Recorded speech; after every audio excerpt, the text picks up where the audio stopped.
எதிர்த்து பேசிட்டு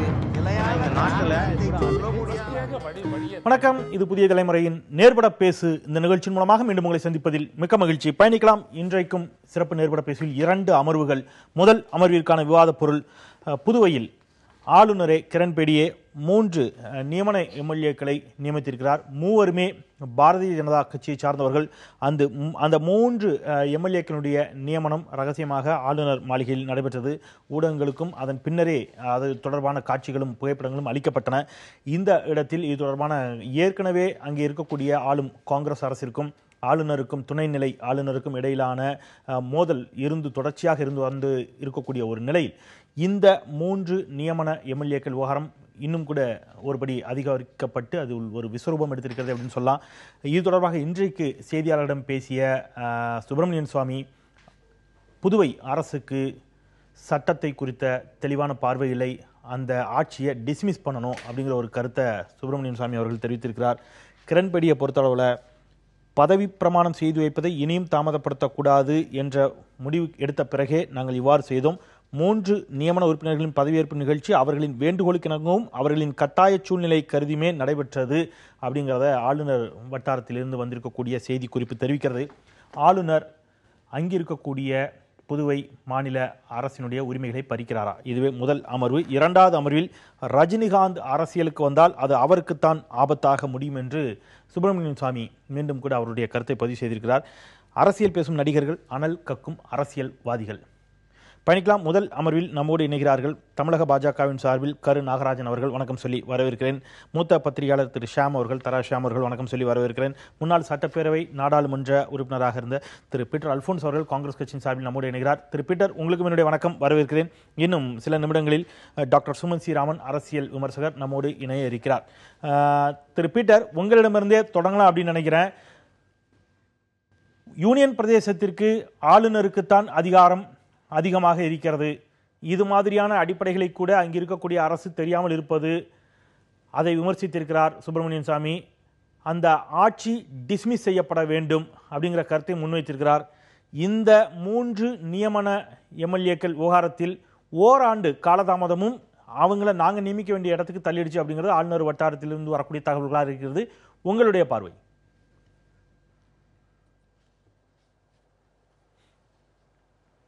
செந்தில், திரு சுப்பிரமணிய சாமி அவர்கள் என்றைக்குமே அவருடைய விவாதங்கள் எல்லாம் எப்படி இருக்கும் என்று பார்த்தால், அவருக்கு இருக்கின்ற நியாயப்படுத்துவதற்கு தகுந்தாற் போல he always used to change the goal post according to his ball. அதாவது தமிழ்நாட்டிலே சசிகலாவுக்காக வேண்டி ஒரு நியாயத்தை சொல்லுவார். அதை போல பாண்டிச்சேரியிலே புதுவை மாநிலத்திலே அங்கே இருக்கின்ற தேர்ந்தெடுக்கப்பட்ட ஒரு அரசுக்கு எப்படி அரசியல் சாசன சட்டம் தந்த உரிமைகளுக்கு விரோதமாக கருத்து சொல்ல முடியுமோ அப்படி அந்த கருத்துக்களை எடுத்து வைப்பார். ஆகவே அதை நாம் உள்வாங்கிக் கொண்டு வாதத்திற்குள் போக வேண்டும் என்கிற அவசியம் அல்ல. நீங்கள் இதை அறிமுகப்படுத்துகின்ற போது சொன்னீர்கள் புதுவையில் இருக்கின்ற காங்கிரஸ் அரசு என்று சொன்னீர்கள். அதிலே ஒரு சின்ன திருத்தம். புதுவையிலே இருக்கின்ற மக்களால் தேர்ந்தெடுக்கப்பட்ட அரசு, அது எந்த கட்சி அரசாக இருந்தாலும் சரி, மக்களால் தேர்ந்தெடுக்கப்பட்ட அரசு, மத்திய அரசால் நியமனம் செய்யப்பட்ட ஒரு ஆளுநர். இதற்கு இடையிலே இந்த நியமன சட்டமன்ற உறுப்பினர்களுக்கான அதிகாரம் இல்லை என்பதெல்லாம் நம்முடைய வாதம் அல்ல. இந்த நியமன சட்டமன்ற உறுப்பினர்கள் எதற்காக நியமிக்கப்படுகிறார்கள் என்பதை பற்றிய ஒரு விவாதம் பாராளுமன்றத்தில் நடக்கின்ற போது அன்றைய தினம் பிரதமராக இருந்த லால் பகதூர் சாஸ்திரி அவர்கள் எதற்காக இந்த யூனியன் டெரிட்டரிஸ், அதாவது மத்திய அரசால் நேரடியாக நிர்வகிக்கப்படுகின்ற மாநிலங்களிலே நியமன உறுப்பினர்களுக்கு என்ன காரணம் என்பதை சொல்லுகின்ற போது அவர் சொல்லுகிறார், சட்டமன்றத்திற்குள் வர முடியாத சமூக குழுக்கள், people who are not represented in the assembly, அதே சமயத்திலே the people who can contribute to the legislature by their experience and expertise, தங்களுடைய தகுதியாலும் அனுபவத்தாலும் சட்டமன்றத்திற்கு தங்கள் அனுபவத்தை பகிர்ந்து கொள்ளக்கூடிய தகுதியானவர்கள், இவர்களைத்தான் நியமிக்க வேண்டும் என்று சொல்லுகிறார். இதுல இன்னொன்னு ஒரு அடிப்படை பார்த்தீங்கன்னா, இந்த 3 பேர் நியமிக்கப்பட்டவர்கள்ல 2 பேர் ஆக்டிவ் பாஜகவினுடைய முழு நேர பணியாளர்கள். ஒருவர் மாநில தலைவர், மற்றொரு மாநில பொருளாளர், இன்னொருவர் பாரதிய ஜனதா கட்சியோடு முழுமையாக தன்னை அடையாளப்படுத்திக் கொண்டிருக்கின்ற கல்வியாளர் என்று அழைத்துக் கொள்ளுகின்ற ஒரு நபர். இந்த 3 நபர்களிலே ஒருவர் கடந்த தொடர்ந்து தேர்தலிலே தோற்கடிக்கப்பட்டவர் மட்டும் என்பதல்ல, டெபாசிட்டே அந்த மக்கள் கொடுக்கவில்லை. 2 முறை தேர்தலிலே போட்டியிட்டு இருக்கார் பாஜகவினுடைய தலைவர். 2 முறை போட்டியிட்டோம், மக்களால் நிராகரிக்கப்பட்டு டெபாசிட்டே வாங்க முடியாத ஒருவரை பாஜக நியமனம் செய்கிறது. ரெண்டாவது பாத்தீங்கன்னா அந்த சட்டமன்றத்தில் அந்த புதுவை மாநிலத்தில் 6 விழுக்காடு கிறிஸ்தவர்கள் இருக்கிறார்கள். கிறிஸ்தவர்களுக்கு அடுத்தாற் போல அதிகமாக இருக்கக்கூடிய மீனவ சமுதாயத்து மக்கள் இருக்கிறார்கள். இந்த 2 மக்களுக்கும் அந்த சட்டமன்றத்தில் பிரதிநிதியே கிடையாது. ஆனால் இன்றைக்கு நியமிக்கப்பட்டிருக்கின்ற 2 பேரும் ஒரே சமூகத்தை சார்ந்தவர்கள். இதுல நான் கிரண் பேடியை கேட்கிறேன். அவர்கள் வேல்யூ பேஸ்டு பாலிடிக்ஸ் என்று பேசுகிறார். பொது வாழ்க்கையிலே நியாயம், அதாவது கிரிமினல் பின்னணி இருக்கக்கூடாது என்று. இதுல 2 பேர் மீதும் கிரிமினல் வழக்கு இருக்கிறது. ஒருத்தர் மேல என்ன வழக்கு இருக்கிறது என்றால், ஒரு சிறுபான்மை கிறிஸ்தவ நிறுவனம் நடத்தக்கூடிய ஒரு பள்ளிக்கூடத்திற்குள்ளே போய் தகராறு செய்து அங்கே இருக்கின்ற பொருட்களை எல்லாம் அடித்து நொறுக்கி கலகம் செய்த வழக்கு இன்னும் நடந்து கொண்டிருக்கிறது. இன்னொருவர் மீது களவு செய்த வழக்கே நடந்து கொண்டிருக்கிறது. இப்படி இருக்கின்ற சூழ்நிலையிலே பொது வாழ்க்கையில் நியாயம், நேர்மை, ஊழலற்ற நிர்வாகம், கிரிமினல் பேக்ரவுண்ட் இல்லாத மக்கள் பிரதிகள் என்று சொல்லக்கூடிய கிரண் பேடியை போன்றவர்கள் இப்படிப்பட்டவர்களை பரிந்துரை செய்வது என்ன நியாயம்? அதிலும் தேர்ந்தெடுக்கப்பட்ட ஒரு அரசுக்கு நெருக்கடி கொடுப்பதற்காக, அவர்களுடைய பணியை முடக்குவதற்காக, அவர்கள் செயல்பட முடியாமல் இருப்பதற்கான சூழ்நிலையை ஒரு மாநில ஆளுநரே முன்னின்று அதை செய்கின்ற போது இது ஜனநாயக ரீதியாக படுகொலை என்று சொல்வதற்கு ஒரு வார்த்தை இல்லை. ஓராண்டு காலம் ஏன் நீங்கள் நியமன உறுப்பினர்களை ஆளுநருக்கு பரிந்துரைக்கவில்லை அப்படிங்கிற ஒரு கேள்வியும் இங்கே எழுப்பப்படுகிறது இல்ல. இந்த ஓராண்டு கால தாமதம் தான் அவங்க அந்த முடிவை நோக்கி எடுக்க வேண்டிய கட்டாயத்திற்கு தள்ளப்பட்டிருக்கிறார்கள் அப்படிங்கிறதும், ஆளுநர் மத்திய அவருக்கு இருக்கக்கூடிய அதிகாரத்திற்குட்பட்டு தான் இதை செய்திருக்கிறார். இதில் அதிகார மீறல் நீங்க தார்மீக ரீதியில கொஸ்டின் பண்ணலாம், பட் சட்ட ரீதியில இதை எந்த இடத்துல உங்களால் கொஸ்டின் பண்ண முடியும்?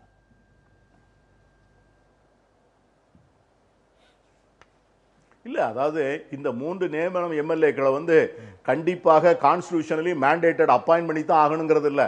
இதற்கு முன்னாலே பல சட்டமன்றங்கள்ல இந்த நியமனம் எம்எல்ஏக்கள் இல்லாமலேயே சட்டமன்றம் நடந்து முடிந்திருக்கிறது. இவர்கள் நியமன உறுப்பினர்கள் தான். ஆகவே இவர்களுடைய பெரும்பான்மையின் மூலமாகத்தான் ஒரு அரசு தேர்ந்தெடுக்கப்பட வேண்டியதோ அப்படிப்பட்ட சூழ்நிலை எல்லாம் அல்ல. ஆகவே இந்த 3 எம்எல்ஏக்களை அரசுக்கு ஒரு கான்சென்சஸ் வேணும். அவர்கள் சட்டமன்றத்தில் இருக்கின்ற எல்லா கட்சிகளையும் உள்ளெடுத்து அவர்களிடமெல்லாம் கலந்து பேசி எல்லோரும் ஏற்றுக்கொள்ளக்கூடிய மக்கள் பிரதிநிதிகள், பிரதிநிதித்துவம் இல்லாத சமூக குழுக்களை சார்ந்தவர்கள், அந்த சட்டமன்றத்திற்கு தங்களுடைய அனுபவத்தை அளிக்கக்கூடியவர்களை அந்த அரசு உருவாக்கலாம். ஆனால் இப்பொழுது ஏற்கனவே ஆளுநருக்கும் அரசுக்கும் இடையிலே ஒரு பெரிய இடைவெளி இருக்கிறது. ஆளுநர் சொல்லுவதை, ஆளுநர் தேர்ந்தெடுக்கப்பட்ட அரசு சொல்வதை ஆளுநர் ஏற்றுக்கொள்கிற மனநிலையில் இல்லை. அந்த சூழ்நிலையின் காரணமாகத்தான் இந்த நியமனம் தள்ளி போய் கொண்டே வந்தது.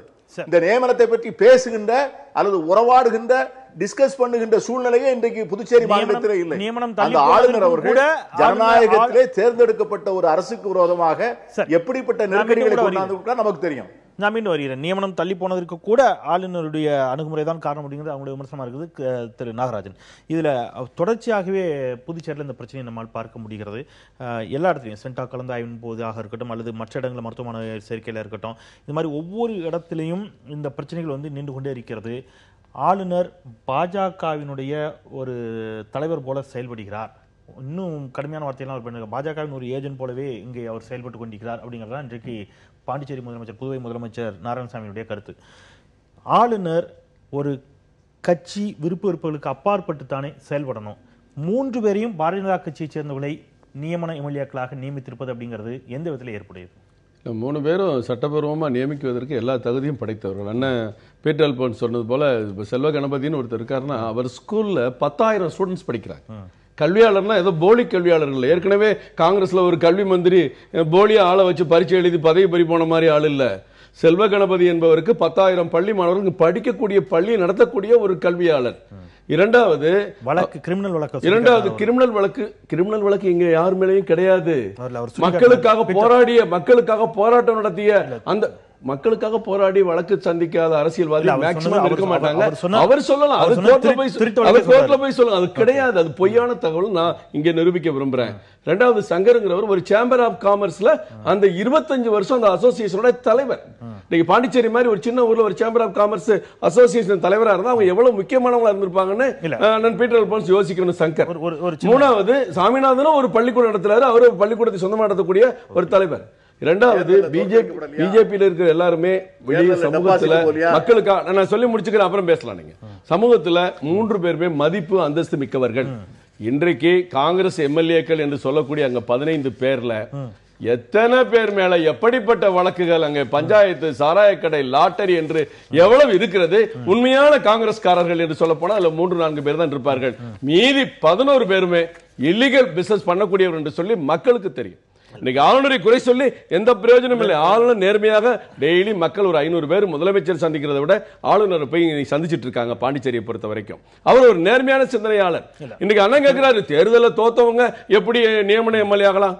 மன்மோகன் சிங் அவர்களே நேரடியாக தேர்தலை தோற்றுதான் 2 முறையும் எம்பி ஆகி மறுபடியும் பிரைம் மினிஸ்டர், அந்த நாட்டினுடைய பிரைம் மினிஸ்டரே மக்களால் புறக்கணிக்கப்பட்டு தோல்வியடைந்த ஒரு தலைவர் பிரதம மந்திரியாக வரும் பொழுது, ஏன் இதே நாராயணசாமி கடந்த நாடாளுமன்ற தேர்தலில் படுதோல்வி அடைந்த அதே நாராயணசாமி 6 மாதம் தேர்தலை சந்திக்காமல் அவர்களே முதலமைச்சராக தேர்ந்தெடுக்கப்பட்டு அப்புறம் முதலமைச்சர் ஆன பிறகு ஒரு தொகுதிக்கு 40-50 கோடி செலவழித்து முதலமைச்சராகிற பொழுது உண்மையான கல்வியாளர்கள் ஒரு சேம்பர் ஆஃப் பிரசிடென்ட் ஏன் ஆகக்கூடாதுங்கிற என்னுடைய அண்ணனுக்கு பணிவான கேள்வி.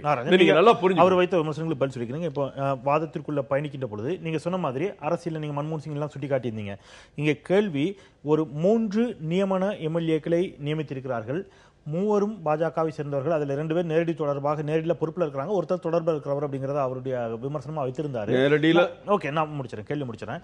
3க்கும் தகுதி இருக்குது அப்படிங்கிறது உங்களுடைய வாதம். அவர் அந்த தகுதியை கொஸ்டின் பண்றாரு, கேள்வி எழுப்புறார். ஆனா என்னுடைய கேள்வி என்பது ஒரே இடத்துல தான். இந்த 3 கூட தேர்ந்தெடுத்திருக்கலாம், நியமித்திருக்கலாம். ஆனால் அதற்குன்னு ஒரு மரபு இதுவரை கடைபிடிக்கப்பட்டிருந்துச்சுல்ல, அதாவது அங்கிருக்கக்கூடிய மக்களால் தேர்ந்தெடுக்கப்பட்ட அரசினுடைய பிரதிநிதிகள் கூடி ஒரு முடிவெடுத்து அந்த பெயர்களை ஆளுநருக்கு பரிந்துரைப்பார்கள். அதன் பிறகு ஆளுநர் அதை மத்திய அரசினுடைய ஒப்புதலை பெற்று அவர்கள் நியமித்திருப்பது வாடிக்கை. ஆனால் முதலமைச்சருக்கு தெரியாமல், ஊடகங்களுக்கு தெரியாமல் ஒரு ரகசியமாக 3 பதவி பிரமாணம் செய்து வைத்த அந்த நடைமுறை அப்படிங்கிறது எந்த இடத்துல சரியானது? நீங்க பல விஷயங்கள் அங்க பாண்டிச்சேரி தொடர்ந்து இருந்து நீங்க இந்த ஒரு விஷயம் மட்டும் எடுத்து பார்த்துட்டு இருக்கீங்க. இதுக்கு முன்னாடி நம்ம நாராயணசாமி முதல்வர் அவர்கள் அங்க பாராளுமன்ற விவகாரத்துறை அமைச்சராக இருக்கும் பொழுது என்ஆர் அங்க பிரசிடண்டா சீஃப் மினிஸ்டர் இருக்காரு.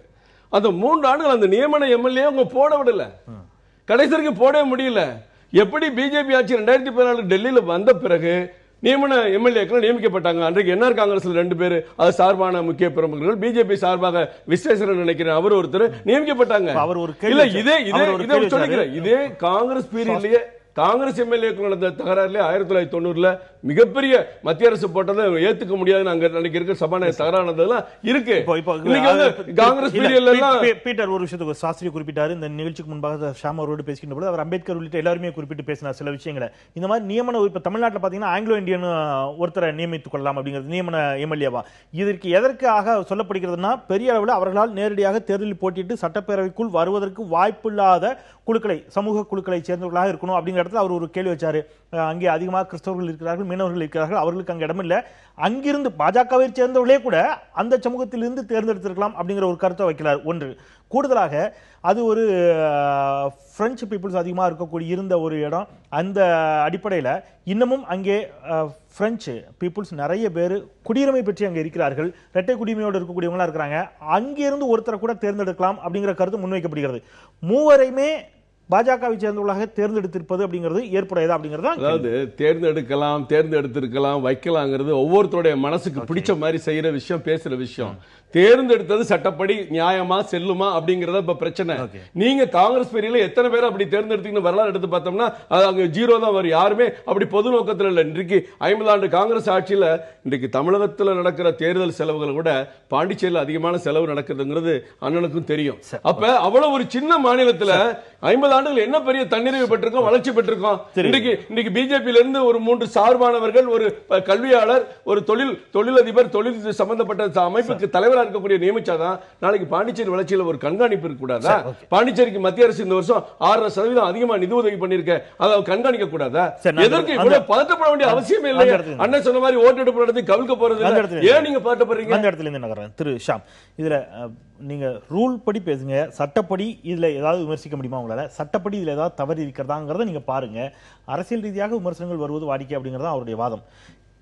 யார் ஆட்சியில் இருந்தாலும் அவர்கள் தங்களுக்கு சாதகமானவர்களை எல்லா இடங்களையும் அது வாரிய பதவிகளாக இருக்கலாம், எம்எல்சியாக இருக்கலாம், அல்லது மேல் சபை உறுப்பினராக இருக்கலாம், அந்த மாதிரி நியமன எம்எல்ஏக்களாக இருக்கலாம், இதற்கெல்லாம் கொண்டு வருவதான வாடிக்கையான ஒன்று. இதில் என்ன புதுசாக நடந்துச்சுன்னு நீங்கள் வந்து கோவப்படுறதுக்கு என்ன இருக்குன்னு கேட்குறாரு. கோவப்படுறதுக்கு ஒன்றும் இல்லை. அதாவது நாகராஜன் சொல்றதுலேயும் உண்மை இருக்குது, பீட்டர் அண்ணன் சொல்றதுலேயும் உண்மை இருக்குது. இதில் சிக்கல் என்ன அப்படின்னா, யூனியன் டெரிட்டரிங்கிறது நம்ம நாடு சுதந்திரம் அடையும் போது அவங்களும் சுதந்திரம் அடையலை. அவங்க வந்து அக்யூர்டு டெரிட்டரி, பாண்டிச்சேரி, கோவா, இப்படி எத்தனையோ உதாரணம் சொல்லலாம். இதில் சண்டிகார் மாதிரியான அமைப்புகளுக்கு அட்மினிஸ்ட்ரேட்டருங்கிற போஸ்ட் தான் இருக்குது. பாண்டிச்சேரி, கோவாங்கிற மாதிரி இடத்துக்கு வந்து எல்ஜிங்கிற போஸ்ட் இருக்கு. டெல்லி வந்து டோட்டலாக டிஃபரெண்ட்டு, அது வந்து தனி ஆக்ட் கீழே வருது.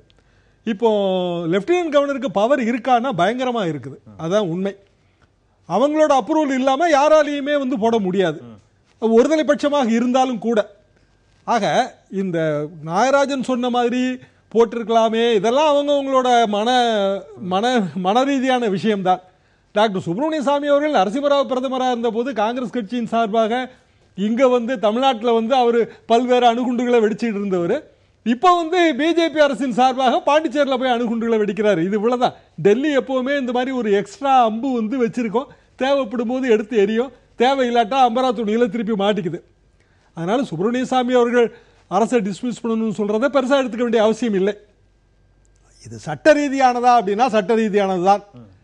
எல்ஜிக்கு பவர் இருக்கா அப்படின்னு கேட்டா கண்டிப்பாக அதிகாரம் இருக்கிறது. ஆனால் வந்து எல்ஜிக்கு அகைன்ஸ்டா பாண்டிச்சேரி கவர்மெண்ட், பாண்டிச்சேரி சட்டசபை போட்டிருக்கிற ரெசல்யூஷன், இதுதான் வந்து இந்த இடத்துல உண்மையான சிக்கல்னு நான் நினைக்கிறேன்.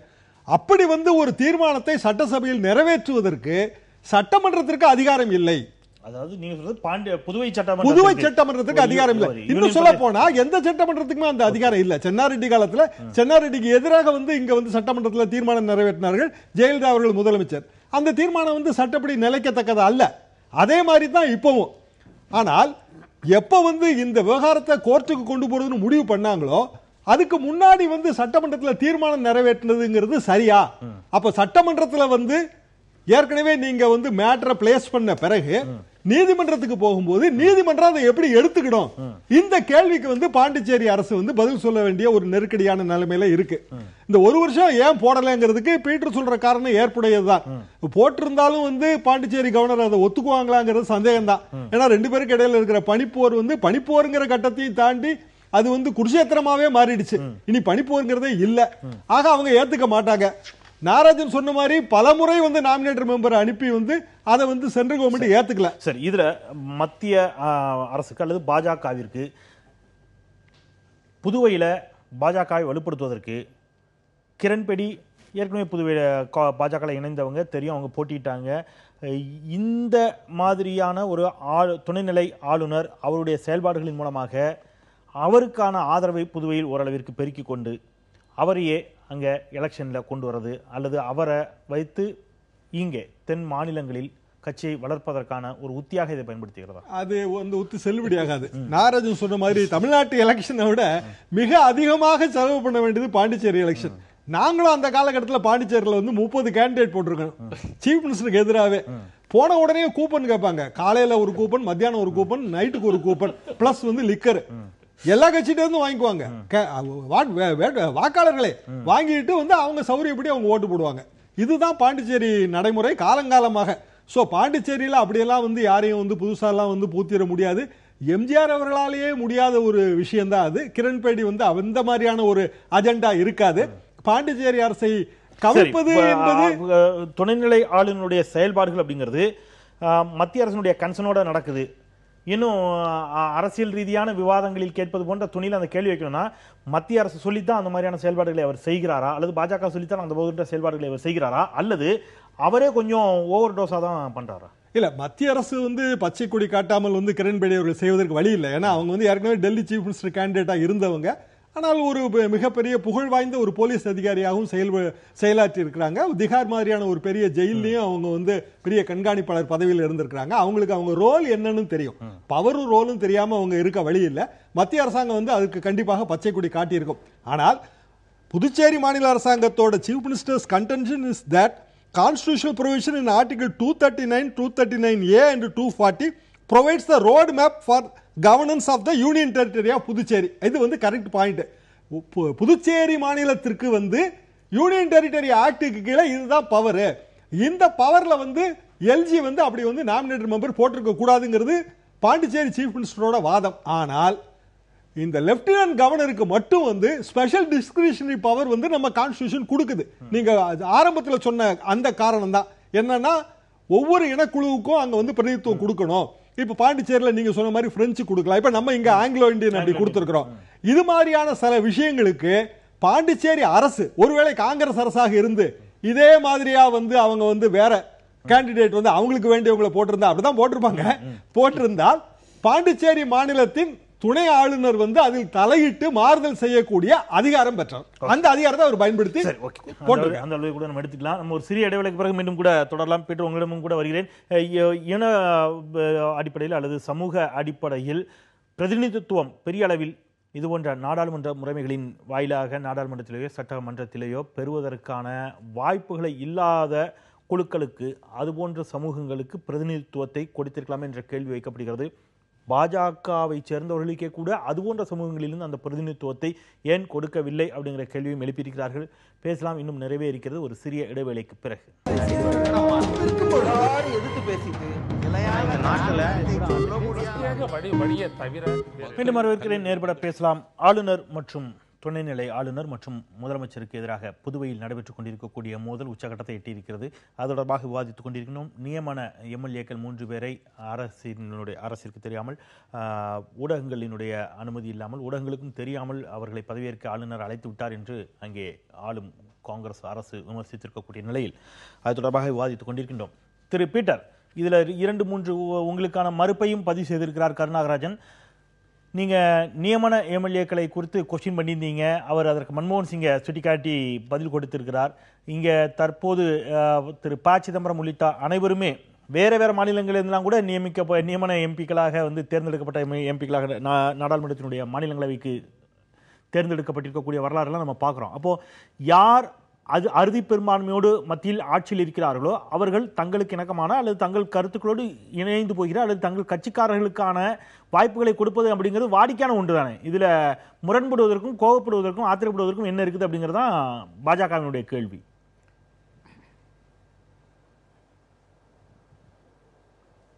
இல்ல தம்பி கருணாகராஜன் அவர்கள் ஒன்றை முதலில் புரிந்து கொள்ள வேண்டும்.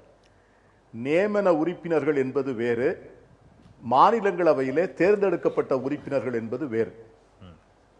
டாக்டர் மன்மோகன் சிங் அவர்களோ திரு சிதம்பரம் அவர்களோ சரியான சட்டமன்ற உறுப்பினர்களால் ஒரு மாநிலத்திலிருந்து மாநிலங்களவைக்கு தேர்ந்தெடுக்கப்பட்டவர்கள்.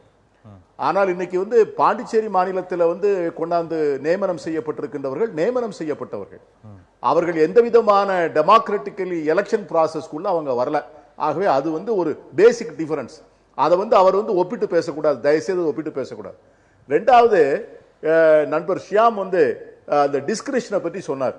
அதாவது ஆளுநருக்கு வந்து அதிகாரம் இருக்கிறது என்பதிலே ஜனநாயக நாட்டிலே அரசியல் சாசன சட்டம் பல்வேறு அதிகாரிகளுக்கு, பல்வேறு ஜனாதிபதிக்கு, குடியரசுத் தலைவருக்கு, துணைத் தலைவருக்கு, பிரதமருக்கு, அரசாங்கத்திற்கு டிஸ்கிரிஷனரி பவர் கொடுத்திருக்கிறது. ஆனால் அந்த டிஸ்கிரிஷன் பவரை வந்து அது வந்து இட் இஸ் நாட் பி வந்து cannot be used as the whims and fancy of the exercising authority. தங்களுடைய விருப்பு வெறுப்புகளுக்கு ஏற்றாற் போல அந்த டிஸ்கிரிஷனை யூஸ் பண்ண முடியாது. அந்த டிஸ்கிரிஷன் வந்து it should be judicious use என்று சொல்வார். இப்போ நீங்க வந்து ஹவுசிங் போர்டு இருக்கு, ஹவுசிங் போர்ட்ல கவர்மெண்ட் டிஸ்கிரிஷனரி கோட்டா இருக்கு. டிஸ்கிரிஷனரி கோட்டாவை கவர்மெண்ட் வந்து எனக்கு அதிகாரம் இருக்குங்கிறதுக்காக வேண்டி நான் யாருக்கு வேணாலும் கொடுத்துட முடியாது.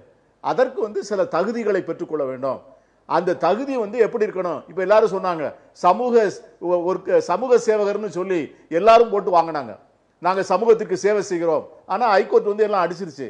சமூக சேவகர் என்பது சரியல்ல. அந்த டிஸ்கிரிஷனை நீங்க சரியா பயன்படுத்தல, அதைத்தான் நாம் சொல்லுகிறோம்.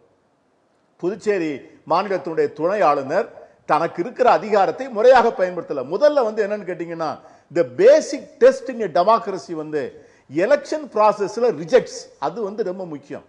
தேர்தலில் மக்களால் நிராகரிக்கப்பட்டவர்கள், அது வந்து ஒரு மிக அடிப்படையான விஷயம். அவர்களை வந்து அதே சட்டமன்றத்திற்குள்ள பேக்டோர்ல கொண்டாடுவது என்பது ஜனநாயகம் வந்து ஒரு நாளும் ஏற்றுக்கொள்ளாது. கொண்டிருக்கின்ற சிந்தனையும் ஏற்றுக்கொள்ளலாம். எப்படி ஒவ்வொரு மாநிலத்திலும் எப்படி ஆளுநர்கள் இருக்கிறார்கள் என்று பார்க்கின்ற போது அவர்கள் நீங்க பதில் சொல்லுங்க. நீங்க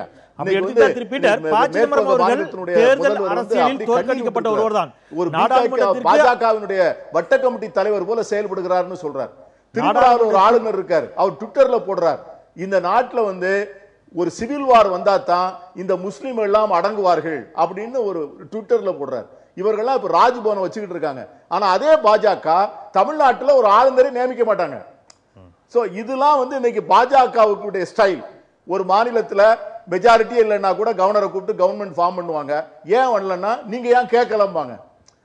இது வந்து இதுக்கு ஒரு முடிவு இருக்கு, இதுக்கு சீக்கிரமா முடிவு வரும். ஆனால் இந்த சூழ்நிலையில நண்பர் ஷியாம் சொல்வதை நான் ஒத்துக்கொள்கிறேன். தீர்மானம்னு சொன்னாரு. தீர்மானம் போட்ட உடனே அது வந்து சட்டமன்றத்திற்கு தீர்மானம் போட்டதுனால உயர்நீதிமன்றத்தினுடைய அதிகாரத்தை பறிப்பதாகாது. தீர்மானம் என்பது expression of the sentiments of the house.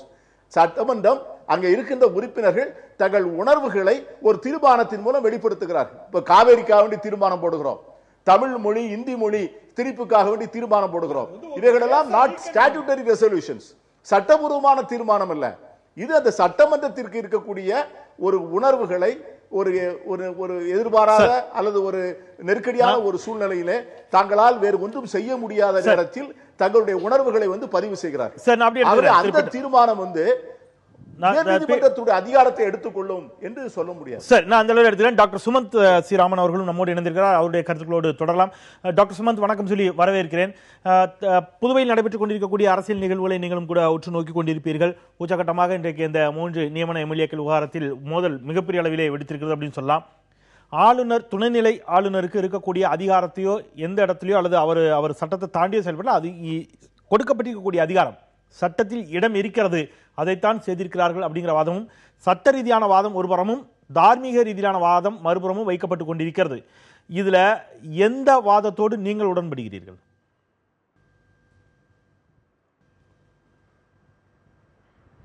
இல்ல, அதாவது இது இதுக்கு பேர் காங்கிரசைசேஷன் ஆஃப் பிஜேபி. அதாவது காங்கிரஸை போல் நாங்களும் இருக்கிறோம் அப்படின்னு பாஜக காட்டுறது தான் இது நெட்.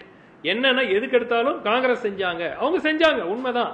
ஆளுநரை பயன்படுத்தி பல அரசுகளை கலைத்தார்கள். 60 ஆண்டு காலத்துல வரலாறு இருக்கு.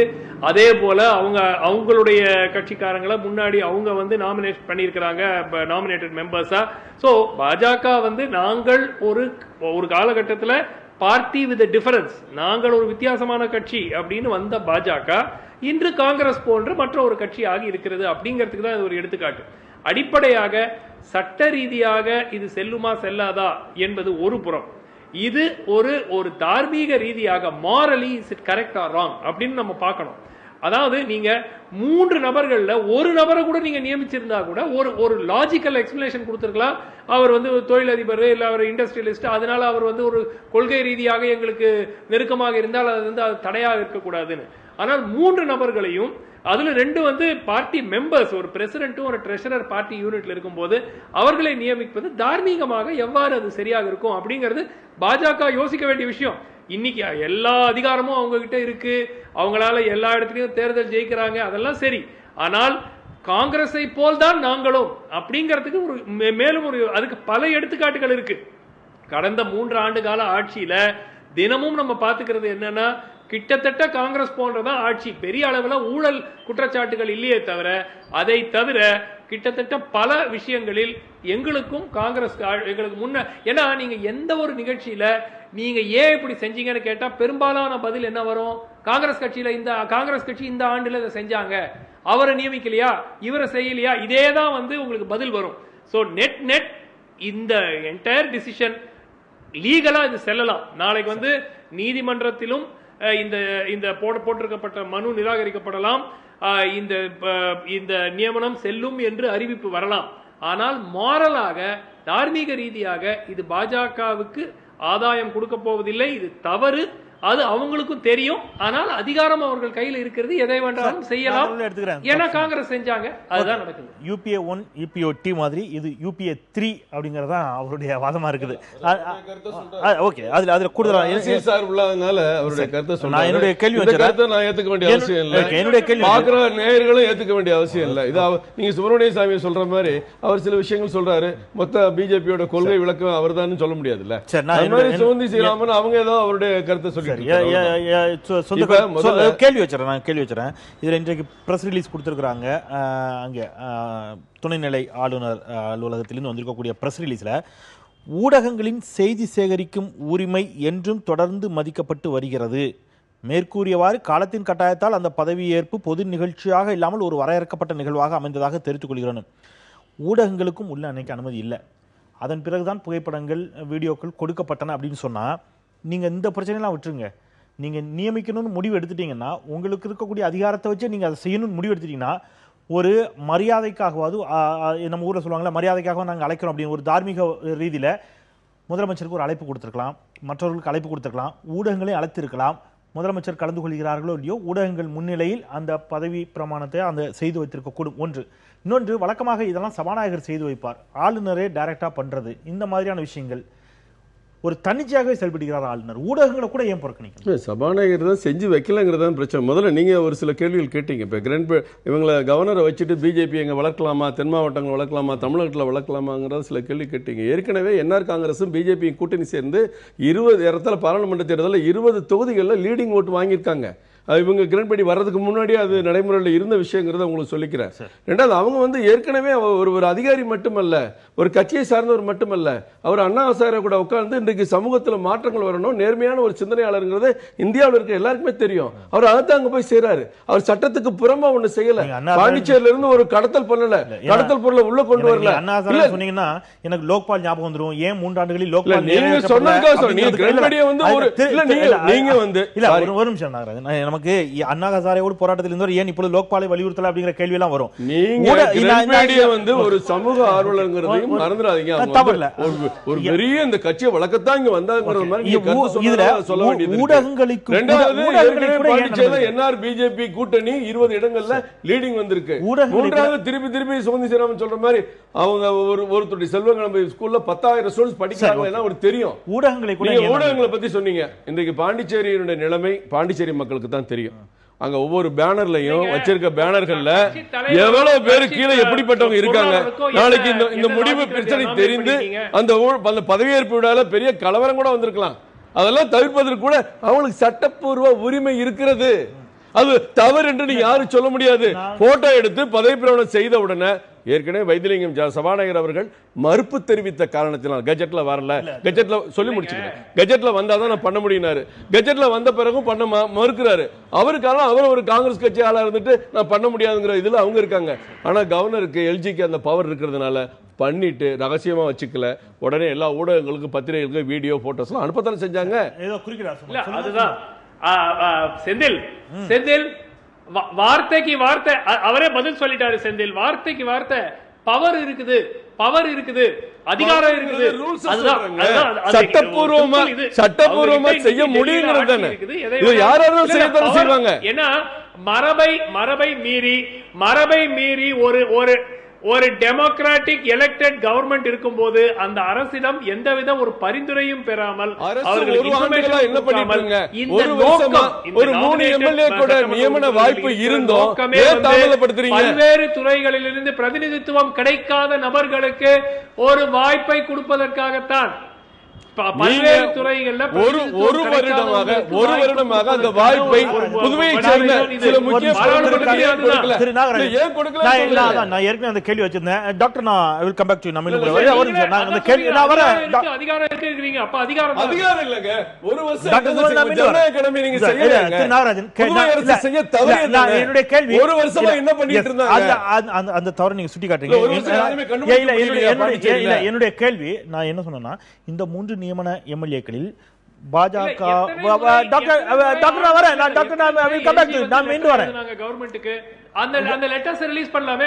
Doctor Sumanth, I have some question. நான் மீண்டும் கூட உங்களிடம் வருகிறேன். இதுல என்னன்னா, பாஜகவை சேர்ந்தவர்களை கூட நீங்க நியமிக்கலாம், தவறில்லை. அதற்கான அதிகாரம் அதற்கு சட்ட ரீதியாக துணைநிலை ஆளுநருக்கு கொடுக்கப்பட்டிருக்கிறது. இதுதான் காலங்காலமா நடக்குது, மற்ற கட்சிகள் ஆட்சியில் இருக்கின்ற பொழுது அதுதான் நடக்குது அப்படின்னு நீங்க சுட்டிக்காட்டீங்க. என்னுடைய கேள்வி என்பது, பாஜகவிலேயே கூட இந்த மாதிரியான சமூகத்தைச் சேர்ந்தவர்கள், குழுக்களைச் சேர்ந்தவர்கள், அவங்களுடைய ரெப்ரசன்டேஷன் உள்ள இல்லாதவர்களுக்கு அந்த வாய்ப்பை கொடுத்திருக்கலாமே அப்படிங்கிற ஒரு கேள்வியை வைக்கிறோம். நீங்க கொடுத்திருக்கலாம், கொடுக்காமல் இருந்திருக்கலாம், இந்த குற்றச்சாட்டை நீங்க வைக்க முடியாது. இது வந்து இன்றைக்கு அந்த 3 எம்எல்ஏக்களும் மக்களால் மதிக்கப்படுகிறவர்களா, அவர்களுக்கு அந்த 3 எம்எல்ஏக்களுக்கு அங்க என்ன ஸ்டேட்டஸ் இருக்கு அப்படிங்கறத பாண்டிச்சேரி மக்கள் உங்களை என்னை விட தெளிவா புரிஞ்சவங்க, அவங்களுக்கு தெளிவாவே தெரியும். இது வந்து நேர்மையான ஒண்ணு சொல்லிக்கிறேன், கேள்வி முடிச்சிடறேன். நான் அதுதான் சொல்றேன், நானும் நம்புறேன் உங்களை மாதிரி அவர்களுக்கு மக்களிடம் செல்வாக்கு இருக்கிறது. ஒருவேளை பீட்டர் சொன்ன மாதிரி 2 தேர்தல்களில் தோற்கப்பட்டிருக்கிறார்கள் அப்படிங்கறத வைத்து அவர்களோட மக்களுக்கு செல்வாக்கு இல்லைங்கிற முடிவுக்கு வந்துட முடியாது. மீண்டும் தேர்தலில் போட்டிட்டால் அவர்கள் அறுதி பெரும்பான்மை வாக்குகளோடு வெற்றி பெற முடியுங்கிற நம்பிக்கையோட நான் இந்த கேள்வி வைக்கிறேன். அவ்வாறு அறுதி பெரும்பான்மையோடு வெற்றி பெற வாய்ப்பு இருக்கக்கூடிய ஒருவர்களை நியமன எம்எல்ஏக்களா ஏன் நியமிக்கணும்? ஏன்னா அவங்களுக்கு வெற்றி பெறக்கூடிய வாய்ப்பு இருக்கு. அந்த வாய்ப்பே இல்லாதவர்கள் தான் நியமன எம்எல்ஏக்களாக தேர்ந்தெடுக்கப்பட வேண்டும் என்பதற்காக தான் அந்த நியமன எம்எல்ஏக்கள் அப்படிங்கிற ஒரு ஒரு சேர் அதுக்காக ஒதுக்கப்பட்டதே அந்த அடிப்படையில தான் அப்படிங்கறதா அவருடைய வாதம். தேர்தல்ல தோற்கடிக்கப்படுறது மட்டுமே ஒரு தலைவருடைய தகுதி, வேட்பாளருடைய தகுதி. இன்னைக்கு நீங்க சொல்ற இதே சாமிநாதன் எம்எல்ஏ தேர்தலில் போட்டியிடும் பொழுது நான் அதான் சொன்னேன், தேர்தலில் நானே சொல்லிட்டேன், தேர்தலில் தோற்கடிக்கப்பட்டதை வச்சு நம்ம அப்படி குறைச்சு மதிப்பிட வேண்டாம். உங்க கருத்து நான் உடன்படுறேன்னு வச்சுக்கோங்க. அவர்கள் மீண்டும் வெற்றி பெறக்கூடும். மீண்டும் வெற்றி பெறுவதற்கான எல்லா வாய்ப்புகளும் இருக்கக்கூடிய ஒருவர்களை ஏன் நியமன நியமிக்கிறோம்? பாஜகவிலேயே அதை விட திறமையான, தகுதியான, வெற்றி பெறுவதற்கு வாய்ப்பில்லாத சமூகங்களை தேர்ந்தவர்கள் இருப்பார்கள். அவர்களுக்கு அந்த வாய்ப்பை கொடுத்துக்கலாம். நீங்க வந்து சமூகங்கள்ங்கிறதெல்லாம் அந்த அடையாளத்துக்குள்ளே நீங்க போக வேண்டிய அவசியம் இல்லைங்க. இந்த தேர்தலில் எல்ஜி நியமித்தது சரியா, சட்டப்படி நேர்மையானதா, தெளிவானதா, அவர்களுக்கு அந்த தகுதி இருக்கிறது என்றால் நிச்சயமா இருக்கிறது. இங்க இருக்கிற எல்லாருக்குமே தெரியும். அந்த பாண்டிச்சேரி எம்எல்ஏஸ் லிஸ்ட் எடுத்து பாருங்க, இன்றைக்கு ஜூனியர் விட எடுத்து படிச்சு பாருங்க. அங்க சிவக்கொழுந்தனுடைய 500 கோடி சொத்துன்னு போட்டிருக்காங்க. அங்க ஷாஜகான் வந்து 50 கோடி இடத்தை கைப்பற்ற போய் மக்கள் போராடி நிப்பாட்டிட்டு இருக்காங்க. இதெல்லாம் அங்கெல்லாம் உள்ளே நான் போக வரல. இன்றைக்கு சாமிநாதன் லாஸ்பேட்டையில தேர்தலில் போட்டிட்டாரு, 1500 ஓட்டு அவர் வாங்கியிருக்காரு. அண்ணா திராவிட முன்னேற்ற கழகம் வெறும் 900 ஓட்டு வாங்கியிருக்காங்க இதே லாஸ்பேட்டையில. அப்ப அண்ணா திராவிட முன்னேற்ற கழகம் அழிஞ்சு போச்சுன்னு சொல்ல முடியுமா? அது கிடையாது. அண்ணன் சொன்ன மாதிரி இது ஒரு செகண்ட் லெவல் தான். நியமனங்கிறது ஒத்துக்கிறேன். அதே மாதிரி எம்எல்ஏக்கள் தேர்ந்தெடுக்கிறதும் ஒரு நியமன மாதிரி தான். மக்களால் நேரடியாக தேர்ந்தெடுக்கப்படுகிறது அல்ல. ராஜ்யசபா உறுப்பினர் தேர்ந்தெடுக்கப்பட்டாலும் அவங்க மக்களால் நேரடியாக தேர்ந்தெடுக்கப்படுவதில்லை, சட்டமன்ற உறுப்பினர் தான் தேர்ந்தெடுக்கப்படுறாங்க. அது வேறு வேறுங்கிறது இல்லை. மக்கள் வந்து மக்கள் முடிவு பண்ணி ஓட்டு போட்டு தேர்ந்தெடுப்பது அல்ல. எம்பிஸ், ராஜ்யசபா எம்பி அதுவும் மக்களால் நேரடியாக தேர்ந்தெடுக்கப்படுகிறது இல்ல. அதுக்குன்னு வேட்புமனு தாக்கல் செய்யணும், அதுக்குன்னு மாதிரி வந்து ராஜ்யசபா எம்பியோட எலக்டோரல் காலேஜ் வந்து எம்எல்ஏஸ். ஆனால் நியமன எம்பிக்கு எலக்டோரல் காலேஜ் கிடையாது. நியமன எம்பி பார்லிமெண்ட்னாலும் சரி, இல்ல நியமன எம்எல்ஏ வந்து இப்ப நம்ம தமிழ்நாடா இருந்தாலும் எதுவா இருந்தாலும் அப்படி கிடையாது. ஆக அந்த ஆளுங்கட்சி தான் அதை டிசைட் பண்ணும். டிசைட் பண்ணி வந்து அது கன்சர்ன்ட் அசம்பிளியில வைக்கும். ஆனால் யூனியன் டெரிட்டரியில வந்து ஒரு ஸ்பெஷல் ப்ரொவிஷன் என்ன அப்படின்னா, யூனியன் டெரிட்டரியில வந்து ரொம்ப மிக்சட் ரிசல்ட் வர்றதுக்கான வாய்ப்பு இருக்கு. பாண்டிச்சேரி எடுத்தா 30 சீட்டு, 14 சீட்டு ஒரு கட்சி, 12 சீட்டு ஒரு கட்சின்னு தொங்கு சட்டசபைகள் அமைவதற்கான வாய்ப்பு வந்து ஜாஸ்தி. கோவாலையும் அதே நிலைமை தான். அப்படி வரும்போது ஆளுங்கட்சி வந்து தனது பலத்தை பெருக்கிக் கொள்வதற்கு நிலையான அரசு வேணுங்கிறதுக்காக செய்யப்பட்ட ஏற்பாடு. நீங்க வந்து சட்டம் என்பது வார்த்தைகள் மட்டுமல்ல, வரிகள் மட்டுமல்ல, சட்டம் இயற்றுபவர்களின் நோக்கம் தான் சட்டம். இப்ப அம்பேத்கரோ இல்ல அரசியல் நிர்ணய சபையில் இருந்த மற்றவர்களோ இந்த யூனியன் டெரிட்டரிக்கு வரும்போது அதைத்தான் அவங்க சொல்றாங்க. பின்னாடி வந்து ஒவ்வொரு யூனியன் டெரிட்டரியா சேரும் போது இந்த லா வந்து மெயினா எதுக்காக பயன்பட்டதுன்னா நிலையான ஆட்சி அங்க வேணுங்கிறதுக்காக. ஆக இதுல என்ன செஞ்சிருக்கணும்னா, பாண்டிச்சேரி கவர்மெண்ட் 3 எம்எல்ஏவை அவங்க தேர்ந்தெடுத்திருந்தா அவங்களோட பலம் 3 கூடி இருக்கும். ஆட்சியில வந்து அது அசைக்க முடியாத பலத்தை அவங்க தேர்ந்தெடுத்திருந்தா அதை அக்செப்ட் பண்ணிருப்பாரு துணைநிலை ஆளுநர். அப்ப வந்து அவங்க கோர்ட்டுக்கு போறதுக்கான வாய்ப்பும் இருக்கும். மக்கள்கிட்ட போய் வந்து அவங்க வந்து எல்ஜி செய்யறது தவறுன்னு சொல்றதுக்கான வாய்ப்பு. ஓகே, நான் வரேன். டாக்டர் சுமந்த், நிறைவு கருத்தாக பதிவு பண்ணுங்க. இதுல இது கோர்ட்லயே லீகலா நிக்காது அப்படிங்கிற வார்த்தை நீங்களே கூட வச்சீங்க. இது இந்த மோதல் நீடித்துக் கொண்டே இருந்தால் இது எதுல போய் முடியும் நீங்க நினைக்கிறீங்க? நிறைவு கருத்து.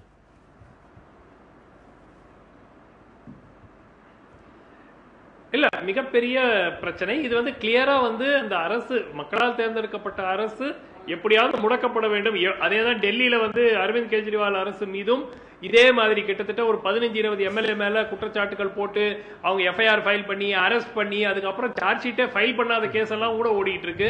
சோ நிச்சயமா வந்து இது ரொம்ப வருந்தத்தக்க ஒரு சூழல் அப்படிங்கறத நம்ம பார்க்கணும்.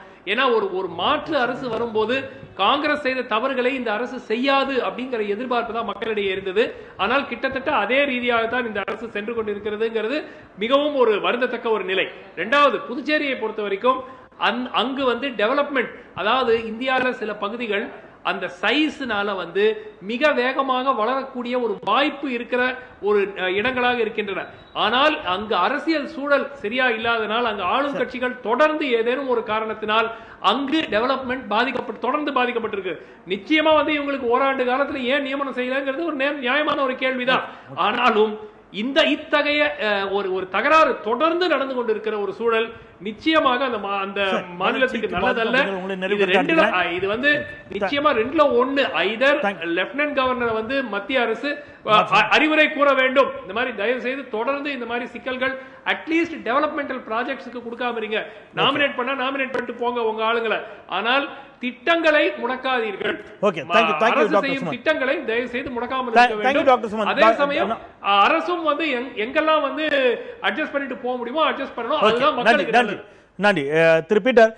UPA 1-2 இப்ப நடக்கிறது UPA 3 தான் இருக்குது அப்படிங்கிற டோன்ல தான் டாக்டர் சுமந்த் அவருடைய கருத்தை வச்சாரு. UPA 3 அப்படிங்கறத நீங்க ஏற்றுக்கொள்வீர்களா அல்லது மறுப்பீர்களா?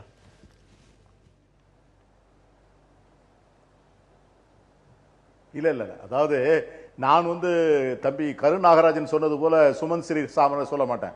தம்பி கருநாகராஜன் சொன்னார்னா அரசியல் சார்பில்லாத சுமந்த் சொல்வதை நானும் ஏற்றுக்கொள்ள மாட்டேன், எதிரே பார்த்து கொண்டிருக்கின்ற பார்வையாளர்களும் இதை ஏற்றுக்கொள்ள வேண்டாம்னு சொன்னார். அப்படிலாம் ஜனநாயகத்தில் யாரும் சொல்ல முடியாது. அதை போன்ற ஒரு மனநிறை தான் இன்று அவர்களுக்கு இருக்கிறது. எனக்கு என்ன வருத்தம்னு கேட்டீங்கன்னா, தம்பி கருநாகராஜனை போன்றவர்கள் பெருந்தலைவர் காமராஜரை போன்ற ஒரு மாபெரும் தியாகச் சீலர்களை கொண்டு வந்து புதுச்சேரி மாநிலத்திலே டெபாசிட் கூட வாங்காத ஒரு சராசரி அரசியல்வாதியோடு ஒப்பிட்டு பேசுவது அவர்கள் இப்பொழுது இருக்கிற இடத்திற்கு வேணால் நியாயமாக இருக்கலாம். ஆனால் அவர்கள் புறப்பட்டு வந்து இருந்த இடத்துக்கு அது நியாயம் இல்லை. பாஜக வந்து இந்தியாவில் இன்னைக்கு என்ன நினைக்குன்னா, முடிச்சிடறேன் மன்மோகன் சிங் மட்டும் இல்ல நாகராஜன், அருண் ஜேட்லி கூட தேர்தலில் தோத்துட்டு பாஜக தோத்துட்டு தான் நிதியமைச்சரா நீங்க ராஜ்யசபாவில் உட்கார்ந்து. இன்னைக்கு வந்து நீங்க என்ன நினைக்கிறீங்கன்னா, தமிழ்நாட்டில் மட்டுமில்ல இந்தியாவில், ஒட்டுமொத்த இந்தியாவில் நீங்க வந்து எந்த எதிர்கட்சிகளுமே இருக்கக்கூடாதுன்னு நினைக்கிறீங்க. ஒரே வரி, ஒரே கல்வி திட்டம், ஒரே மொழி, ஒரே மதம், ஒரே நாடு, அப்படி போல ஒரே கட்சி, ஒரே தலைமை, ஒரே ஆட்சிங்கிற நிலைமையில தான் நீங்க முடிவு எடுக்கிறீங்க. அதை வந்து யூபா 3ன்னு சொல்லவே முடியாது. யூபா 3 இருந்திருந்தால் ரெங்கசாமி காலத்துல நாங்க நியமிச்சிருக்க முடியும். ரெங்கசாமி முதலமைச்சராக இருக்கின்ற போது இதே பாஜகவை போல நாங்களும் 3 பேரை நியமிச்சிருக்கலாம். ஆனா நாங்கள் அதை செய்யவில்லை, நியமனம் செய்யவில்லையே ஒழிய இன்றைக்கு பாஜக செய்வதை போல ஜனநாயக படுகொலையை அன்றைய ஆட்சி செய்யவில்லை என்பதை மட்டும் நான் நிறைவு கருத்தா சொல்லி இது ஒரு பெரிய ஜனநாயக படுகொலை. இது இங்கே மட்டுமல்ல, இந்தியாவின் அனைத்து மாநிலங்களிலும் எங்கெல்லாம் பாஜக இல்லையோ அங்கெல்லாம் ஆளுநரை வைத்து கட்சியையும் ஆட்சியையும் பிடிக்க நினைக்கிறார்கள். அதற்கு மக்கள் பதில் சொல்லக்கூடிய நாட்கள் வரும். சரி, நன்றி. உங்களுடைய நிறைவு கருத்து. பெருந்தலைவர் காமராஜரை பத்தி நான் தனியா புக் வெளியிட்டு பல பள்ளிக்கூடங்களுக்கு இலவசமா கொடுத்தவன். அது அண்ணனுக்கு தெரியாதுன்னு நினைக்கிறேன். தேர்தலில் தோற்பது மட்டுமே ஒரு தலைவராகவோ அந்த சட்டமன்ற உறுப்பினராக நியமிக்கப்படுவதற்கு தகுதி இல்லாத ஆகிவிடக் கூடாது என்பதற்காக தான் சொன்னேன். அதுல மன்மோகன் சிங் இருக்காரு, சிதம்பரம் இருக்காரு, அருண் ஜேட்லி இருக்காரு, தவறே கிடையாது. அதை ஒரு நிலைப்பாடா அண்ணன் தான் தொடங்கி வச்சார் முதல். அது தவறுங்கிறது. ரெண்டாவது சொன்ன மாதிரி ஒரே சட்டம், ஒரே கல்வி எல்லாம் ஒண்ணுதான். ஆனா ஒரே மதம்ங்கிறத ஒரு ஆசைக்கு ஒண்ணு திணிச்சார் பாருங்க, அதை நான் வன்மையா கண்டிக்கிறேன். கேட்டீங்களா? இன்றைக்கு ஓராண்டு நீங்கள் சொன்ன அடையாளத்தோடு அங்க இருக்கிற சிறுபான்மையினர்களையோ அல்லது பிரெஞ்சு கல்ச்சர் உள்ள அங்கிருந்து குடிபெயர்ந்தவர்களையோ அல்லது இங்கிருந்து அங்க இருப்பவர்களோ யாரையாவது நீ 3 பேரை நியமிக்கிற ஒரு வாய்ப்பு இருந்தும் மாநில அரசு ஏன் இருந்தீர்கள்? அன்றைக்கு என்ஆர் காங்கிரஸ் வரும்போது இவங்க நியமிக்கவே விடல. பலமுறை அவர் முதலமைச்சர் முயற்சி செய்தும் கூட அங்கே பாராளுமன்ற விவகாரத்தில் அமைச்சராக இருந்ததுனால மரியாதைக்குரிய நாராயணசாமி அதற்கு தடையாக இருந்தார். இன்றைக்கு 3 சட்டமன்ற உறுப்பினரை நியமித்ததற்கு புதுவை மக்கள் அமோக வரவேற்பு அளித்திருக்கிறார்கள். 3 பேருக்கும் புதிய தலைமுறை சார்பில் வாழ்த்துக்களை தெரிவித்துக் கொள்கிறேன். நன்றி. நாங்களும் கூட அரங்கில் இணைந்த நேரம் கடந்துச்சு நினைக்கிறேன். அரங்கில் இணைந்த இருவருக்கும் நன்றி. நேரலில் இணைந்த திரு பீட்டர், டாக்டர் சுமந்த், உங்கள் இருவருக்கும் கூட என்னுடைய நன்றிகள். பார்த்த நேயர்களுக்கும் நன்றி சொல்லி முதல் அமர்வை நிறைவு செய்கின்றேன்.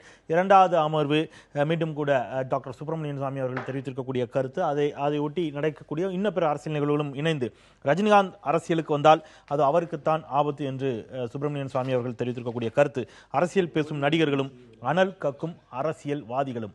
நேர்பட பேசலாம் சிறிய இடைவேளைக்கு பிறகு. எதிர்த்து பேசிட்டு